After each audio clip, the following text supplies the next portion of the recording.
Hey, my friends, David Burns, good to be with you. Going to be answering some of your beekeeping questions today. This is raw and unedited, so you get what I can come up with today. These are questions that you asked me on my YouTube channel, and most of them are from my live stream last night. Always enjoy having a great live stream on Thursday night, 7 p.m. And if you're watching this video and you've never joined us for the live stream, here's the link right here. I do hope you'll join us. It's a fun time of beekeepers, camaraderie together, talking in the chat. And I always have a little teaching, and then I have times for answering questions. And we always have some giveaways too. So let's jump right into today's questions. And there are some good questions. Remember, if you don't have this question on your mind right now, you probably will in the future if you're a beekeeper. So the answer will be helpful. Pay attention. Here we go. Hello, in my country, the temperature in winter drops to an average of 21 degrees. So does that mean they make honey all year round? So I figure that's going to be Celsius. And bees are going to be able to always go foraging when temperatures rise above 50 or 60 degrees Fahrenheit, because that way they can fly out. And if there's available resources, yeah, they're going to forage. All right. I want to go to another question. I see a lot of you have made donations during my live stream, and I want to just take a moment and thank you guys for your great support of my live stream. It means a lot to me. So thank you for your donations. Yeah. Here's a question. The killer bees.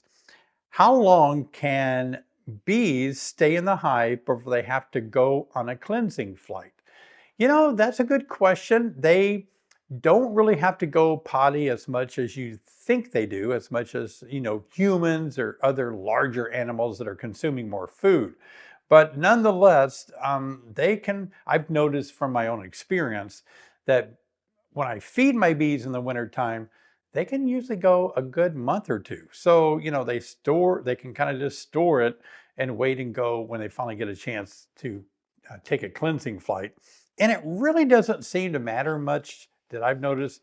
The more I feed them or the less I feed them, they're still eating their own honey. A lot of people think we shouldn't feed bees in the wintertime, but remember, we're making sure bees have 70 or 80 pounds of honey for their own consumption in the north, so they can survive a 3 to 5 month winter. So bees are consuming a lot of honey on their own, even if you don't feed them. Feeding them is a substitute in case they run out. So it's not that they're eating more when we feed them. It's kind of like an insurance plan. Okay, we lost our colony this fall from local pesticides. Do we need to get a new Langstroth or clean the one we have? Ooh, that is a good question. I'm going to say what I'm worried about pesticide poisoning in the hive. I don't think the boxes are that much of an issue, but certainly the comb, the frames. I would start with all new frames. And so that's probably where most of the pesticides settled if it was brought in by the bees. Sorry to hear about that too. All right, wouldn't a nuke give a new beekeeper a better chance of getting the bees up and going better? Now, last night on my live stream, I mentioned that I really like packages a little bit better than I do nucleuses. I sell both. I sell packages of bees. We start selling our packages January the 1st, not too long from now. And sometimes they sell out pretty fast. And we also sell nucleuses, nukes that are 5-frame nukes. So we are experienced, we've done this for well over a decade or two, I think. But man, I love nukes and packages. Now, the reason I said I prefer packages a little bit more, and it's because a new beekeeper gets to see the bees before they make any comb at all. You just have a big pile of bees and you have a queen in a separate cage. And so a new beekeeper gets to just jump in there and experience it from scratch. Whereas the nukes are 5 frames that are already drawn out, various stages of larvae, pupae, brood, honey, nectar. It's a mini hive. It's half a hive actually. And so they don't get to see it, kind of start. Now, is it better? Does it give them a better start? Yes and no. because if you get a package, you can usually get your packages earlier. Now, our packages are available usually the 3rd or 4th week in April, since we live up north, and our nukes aren't not available until a month later. So if you start with a package at the end of April, then it's going to be the same size as your nuke that you get in a month. It's going to be on 5. It's going to have 5 frames. So it doesn't really. Now, I do think a nucleus is good for those that just are experienced beekeepers. They've seen it all. They just want to buy a nuke, keep going, replace a dead out or something. They don't need to grow a hive from scratch. That's kind of my take on it. Yeah, it's just my personal opinion, for sure. Let's see. Do small hive beetles stay alive in the hive during winter? Oh, they do. Susan, we are so mad about that. They cluster with the bees and the bees feed them. They move around, and if it's warm enough and if they have the right kind of substance near them, they can lay eggs. Oh my gosh, they do survive the winter. A lot of people think they don't, but man, I remember years ago, I lost a hive early in the year, like March, because it was overtaken in the winter by small hive beetles. So yeah, they're bad. Hey, Paul. Are honeybees affected by wind chill? Sunday it was 53 and about a 20-mile-an-hour wind, but the bees were busy flying away from the hive. So I'd say, yeah, temperature is all about what it feels like outside, and I don't think that's asking a bee what it feels like. It's telling us as humans what it feels like. The cold winds, though, do blow or move heat away, and so cold wind will make everything colder because it moves away your own body heat. So if you have honeybees that are flying or, outside, I guess, and they're flying into a cold wind, then yeah, that's going to make a little bit of difference, but not a ton, because it's more about the temperature that they can operate their muscles, their wing muscles.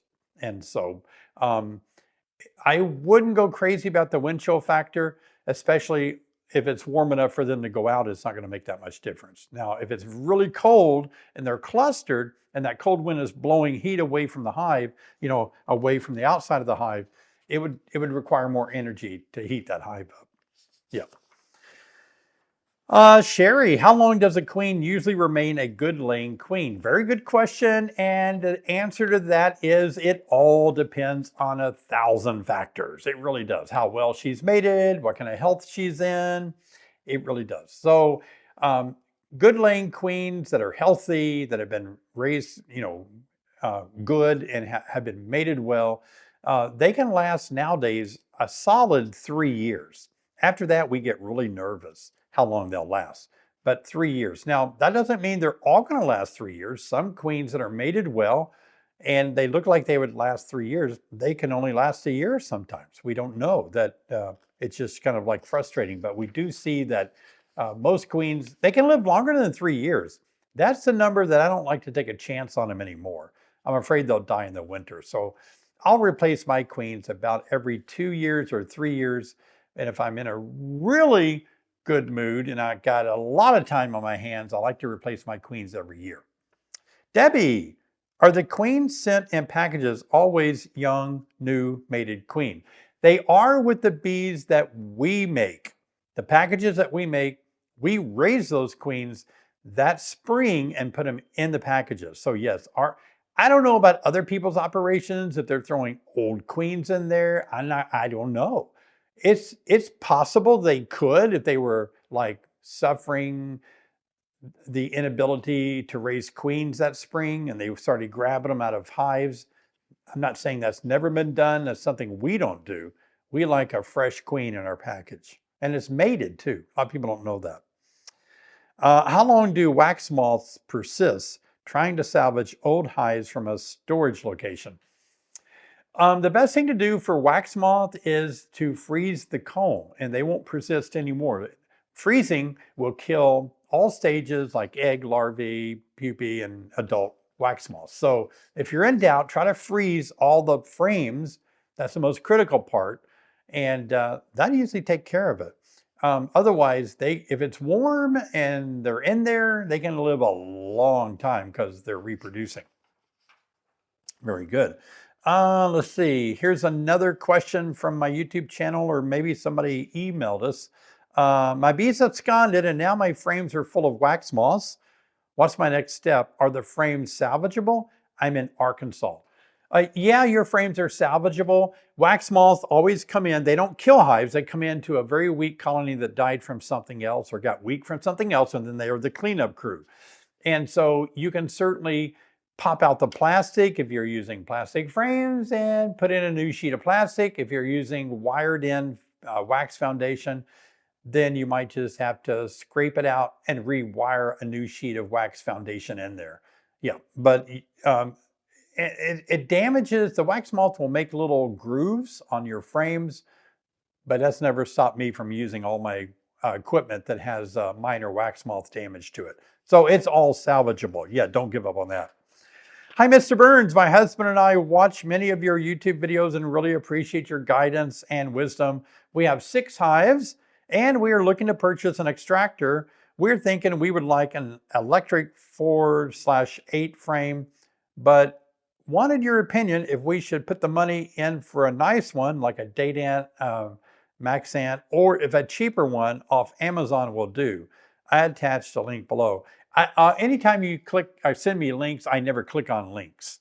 And if you leave a link in my YouTube video, those links, those comments don't get posted because there's so much spam that comes in the form of a link. It could be a link to a porn site, a scam site. So links are not posted on my YouTube comments. So don't get frustrated if your comment doesn't make it. It's because it had a link in it, and we don't open any links from emails. We have to be protective. But anyway, to answer your question, here's what I would do. If, let's say you have 6 hives, and if you've been keeping bees a while, you're good at it, you've kept bees for 5 years, you like it, you like beekeeping, invest in a good extractor. That's what I would do. If it's your first year to have 6 hives, you don't really know if they're going to survive the winter or not, don't buy all the equipment just yet. Make sure you are a very good beekeeper, keeping your bees alive, producing a lot of honey. That's the other thing. If you're not making honey, don't invest in a big extractor. Invest in a smaller one and work your way up. But always, for all of you watching, it doesn't hurt to buy an inexpensive extractor first to see if that's something you're wanting to do, if your bees are going to live, and if you're going to make enough honey in your area. And then if all that pans out, you might want to put the money in a nice larger extractor. At one time I had, how many frames did it hold? I forgot now. 100? It was it was called a electric radial extractor, and it held a gigantic number of frames. And of course it would drain out into another thing that filtered it and drained it and all that. But it was kind of, that was a good extractor. Yeah, that's when I had a ton of hives and I was producing a ton of honey. You need big equipment. Hey, David, I've been watching your videos. I find them very helpful and valuable for me as a new beekeeper. I have a suggestion about a topic that you could talk about in one of your next videos if you like. What do you think about swarm prevention by clipping the wing of queens or using queen excluder material at the entrance of the hive? I have seen queens with clipped wings on videos or other content. Is this effective for swarm prevention? What will happen if a number of swarm cells in the hive and the queen wants to leave, but she can't because of clipped wings of the queen excluder material at the entrance? Okay. Yeah, I've talked about this a lot. When I first started selling queens millions of years ago, it was back in the day when people liked having their bees' wings clipped, the back wing. And so people would ask me, I'd like to buy a queen from you, please clip her wing. And I would clip their wing because that's what they wanted. You know, you use little nose hair trimmers and clip their wing. But yeah, I clipped a lot of wings back in the day. But I have found, and I have heard other people say, and I've read some studies that say that clipping wings isn't really all that good for queens. I mean, you're cutting through the veins in the wings, and that a couple of things could go wrong. I know it doesn't always, and most people don't see it as any issue at all, but stop for a minute and think. Your retinue and your other bees are looking at your queen when they start seeing imperfections they could supersede her. So it's possible, rare, but it's possible they could see a clipped wing as an imperfection. And because they just see it's something wrong. They could replace her and supersede her. The other thing is, I have found that when I clip wings on my queens and they swarm, they fall in the yard about 10 feet in front of the hive. And then they can't get back in. And that's kind of a problem. It's not the best scenario. There's better ways for swarm prevention, I feel, than clipping wings. It's something that's not practiced much anymore at all. You just don't hear about it. I write a monthly column for Bee Culture. I was looking through some of their magazines back in the, I think, mid to late 1800s. That's how long they've been around. And that argument was going on in letters to the editor in Bee Culture in the 1800s. Still going on today. But yeah, I just don't enjoy the idea of clipping queen's wings at all. All right. Okay, one more. Here we go. Evening, David and Sherry. Thought you might appreciate some accolades. Oh, who doesn't like accolades?